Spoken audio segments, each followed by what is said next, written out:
بسم اللہ الرحمن الرحیم۔ السلام علیکم۔ سلطانی وائس یوٹیوب چینل کے دیکھنے اور سننے والوں کو خوش آمدید کہتے ہیں۔ دوستو، بنی اسرائیل میں ایک گنہگار شخص تھا۔ جو اس کے گناہوں اور نافرمانیوں کا سلسلہ بڑھتا جاتا، اللہ تعالیٰ اس پر اپنا رزق اور احسان بھی بڑھاتا جاتا۔ جب اس نے حضرت سیدنا موسیٰ کلیم اللہ علیہ السلام سے گناہوں اور برائیوں میں ملوث رہنے کے لیے عذاب کا بیان سنا تو کہنے لگا، اے موسیٰ علیہ السلام، میرا رب تعالیٰ کیا چاہتا ہے؟ کیونکہ میں جب بھی گناہوں میں زیادتی کرتا ہوں تو وہ مجھے اپنا مزید فضل و نعمت عطا فرماتا ہے۔ اس کی اس بات سے آپ علیہ السلام بہت حیران ہوئے۔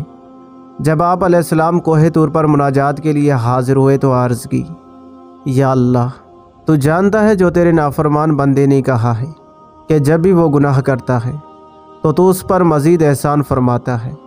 تو اللہ تعالیٰ نے فرمایا، اے موسیٰ، میں اس کو عذاب دیتا ہوں لیکن وہ نہیں جانتا۔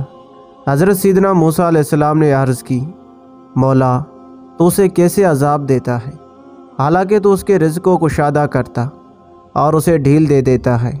جواب ملا، میں اسے اپنی بارگاہ سے دوری اور اپنے فضل و کرم سے محرومی کا عذاب دیتا ہوں، اپنی اطاعت سے غافل کر دیتا ہوں، اپنے حضور مناجات کی لذت سے سلائے رکھتا ہوں، اور سحری میں اپنے عطاب اور اپنے دل نواز خطاب کی لذت سے محروم کر دیتا ہوں۔ میرے عزت و جلال کی قسم، میں اسے ضرور اپنا دردناک عذاب چکھاؤں گا اور اپنے انعام و اکرام کی زیادتی سے محروم کر دوں گا۔ اے مسلمان، گناہوں میں مقابلہ کرنے والوں کو دیکھ کہ ان کو بہت زیادہ مہلت دی گئی اور ان کو عذاب دینے میں جلدی نہ کی گئی بلکہ انہیں ڈھیل دے دی گئی، مگر وہ گناہوں کی لذات پر خوش ہیں، حالانکہ یہی لذات ان کے لیے غم کا باعث بن جائیں گی۔ چنانچہ رب تعالیٰ ارشاد فرماتا ہے، کیا یہ خیال کر رہے ہیں کہ وہ جو ہم ان کی مدد کر رہے ہیں مال اور بیٹوں سے، یہ جلد ان کو بھلائی دیتے ہیں بلکہ انہیں خبر نہیں۔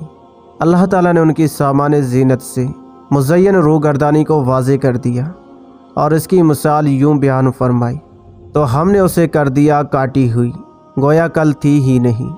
ہم یوں ہی آیت مفصل بیان کرتے ہیں غور کرنے والوں کے لیے۔ صدر الافاضل سید محمد نعیم الدین مراد آبادی رحمۃ اللہ تعالیٰ علیہ تفسیر خزائن العرفان میں اس آیت مبارکہ کے تحت فرماتے ہیں، یہ ان لوگوں کے حال کی ایک تمثیل ہے جو دنیا کے دلداغ ہیں اور آخرت کی انہیں کچھ پرواہ نہیں۔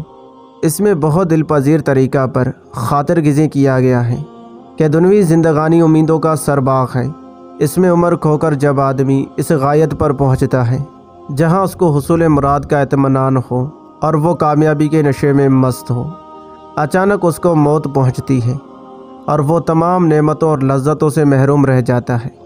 قتادہ علیہ رحمہ نے کہا ہے کہ دنیا کا طلبگار جب بالکل بے فکر ہوتا ہے اس وقت اس پر عذاب الہی آتا ہے اور اس کا تمام سر و سامان جس سے اس کی امیدیں وابستہ تھیں غارت ہو جاتا ہے تاکہ وہ نفع حاصل کریں اور ظلمات شکوک و اوہام سے نجات پائے اور دنیا ناپائیدار کی بے ثباتی سے بے خبر ہو۔